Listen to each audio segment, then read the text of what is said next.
All right, everyone. So next we have Rosalee Knipp with the state of Missouri for Missouri's preparedness perspective. Go ahead, Rosalee. All right. Hello, everyone. I assume you can see my screen okay. I'm trying to get in presenter Ye- mode. Yep, we see it. Maybe it's going. There we go. All right. So I am Rosalie Knipp, the SPRO for Missouri, and so we have not found SLF in Missouri as of yet. Um, so I'm gonna just kind of go through like how we're prepping for it and like what we have done over the past couple of years. So we have had a couple of finds, however, no established populations. So our first one was back in 2022.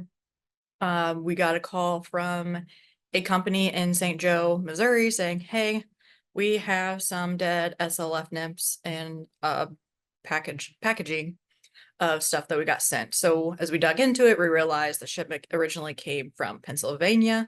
Ironically, the shipment was insect traps. So they were doing their job even though they were in boxes.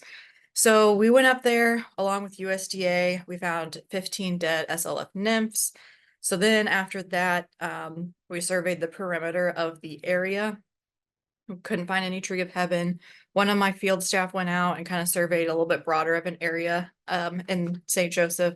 Really couldn't find any host, even secondary host, couldn't find too much. Um, so we just continued to survey. We didn't find any egg masses or adult SLF. I went up there probably a year or so later just to kind of verify that we aren't seeing anything. And it's honestly just a big lot, kind of in a field with very little tree line. So that was kind of the first interaction we had with actual SLF coming into Missouri. Since then, we've had a couple others.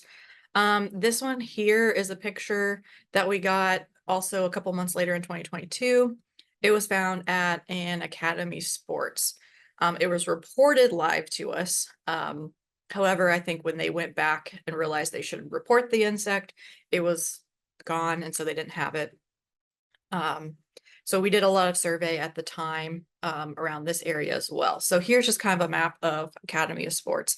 So this is kind of our approach. Anytime we get a picture of spotted lanternfly that we can verify spotted lanternfly, this is kind of what we do before we go out and survey. So we found the Academy Sports. We just kind of scanned the area. As you can see, there's a Sam's Club over here, but there's not a whole lot of tree lines. There's some down here by what was a library, and then this over here. So we went to the Academy of Sports, talked to them a little bit. They let us in the back to look at their pallets, just kind of do an inspection back there. We asked them where they would get their goods. I believe most of it came from like Oklahoma, so kind of the opposite direction where SLF was. And talking with them, they have a giant parking lot out front, and they're like, well, people who have RVs like to come and spend the night. So we're like, well, that is definitely a possible pathway that spotted lanternfly could have came on. So then what we did was there's me where we surveyed the tree line. I had just gone to Pennsylvania and looked, had done training out there with some of those folks. And so I was looking in the tree lines there, just seeing, if we could find anything. As you can see, this is sassafras. We actually found no tree of heaven in either of those locations there. Our inspector in the area, he did take us to some sites where there was no tree of heaven. We just did some quick surveys, didn't find anything. And so thankfully still haven't found anything. The one that we did finally find an adult was from a trucking company. However, the adult was dead when it was reported to us. So in our research with the truck company, they were like, it had been in Pennsylvania, Ohio, Indiana, through Illinois and Missouri. So by the time it had gotten here, we kind of lined up the time frame or like the life cycle of the spotted lanternfly and what it would have been like in Pennsylvania or Indiana, and it was kind of on par. So we were like, it was probably that's where it was from. Of course, again, we went out and surveyed the site just to verify that there was nothing found. Also, just a survey for any tree of heaven. That's one thing that we do. And a lot of times, thankfully, most of these we've not been able to find tree of heaven. And then, of course, with the trucking company, we also provided them some outreach material. as well to hand out to their employees. When we did ask them how they knew to contact us, it was because they had done some of the permit training out of Pennsylvania. So that was good. Our latest one that we've had was actually this past December. It was one of those Friday nights at 5 p.m. You're like getting ready for the weekend, and all of a sudden there's this picture, and I'm like, oh no, it's spotted lanternfly. This one was submitted through iNaturalist. We got on there. There's a lot of comments, and I will have to say with first spotted lanternfly, a lot of people know they need to contact somebody.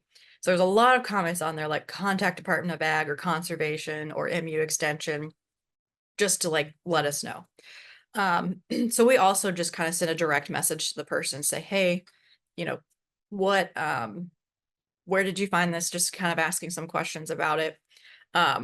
So what was interesting about this one was when we looked up the GPS points, it was like a t-shirt facility that we were like, well, that's not necessarily a pathway. And we're looking at this map and we're like, well, this is kind of odd because for the longest time we were not hearing back from the person.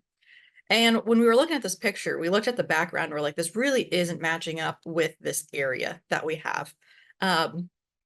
So we didn't do anything right away. We did have a conservation person who works in the area.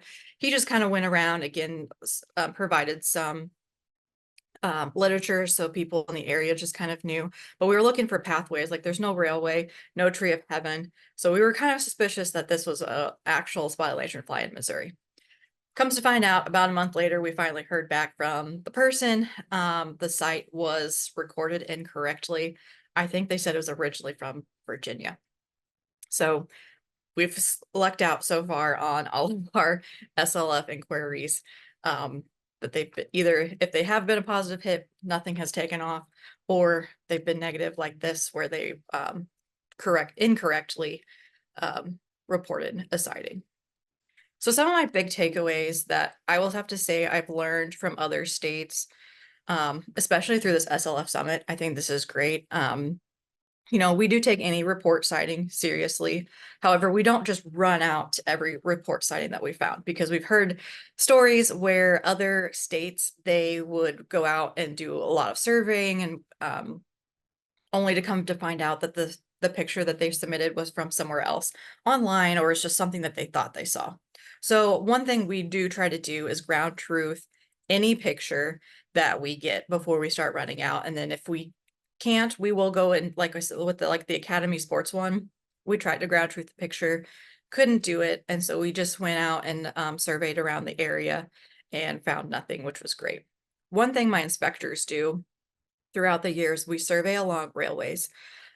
So especially on the St. Louis side, my staff will really hone in on the railroads, especially after Scott found it in Chicago and Illinois. I know Annie found it in Nashville. We know that there's rail lines there, definitely coming into St. Louis. So we're keeping an eye out there a little bit more now, just because we know there's some of those closer finds.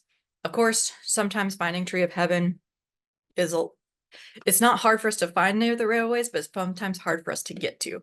So we try our best that we can to get to those areas and survey them multiple times a year. So with that is all I had. And that's how we're prepping for spotted lanternfly in Missouri. Thank you, Rosalee. Yeah, there's a question there about metadata submitted with the pictures. I was going to make a comment that when we were getting reports, we were having a lot of, you have to verify those photos that they were Yeah. actually taken on site. We had reports that were coming in from other states that had Yeah. photographs from Pennsylvania, for example, or New Hmm. Jersey that were being put in Illinois' reporting tool. And then additionally, Great. folks saying, well, I'm going to report spotted lanternfly. This is what I saw, but it wasn't a picture that they had actually taken. It was something they grabbed from elsewhere and plopped it in. So, Right. yeah, do a little bit of due diligence on the front end of those Yep. reports and verify and validate those best you can before you Yep. mobilize everything and go out and Yep. and put a lot of time and effort into looking. So that's a Yes. good lesson. So, Yep. Yep. That is something we picked up from other states and we try our best to do. So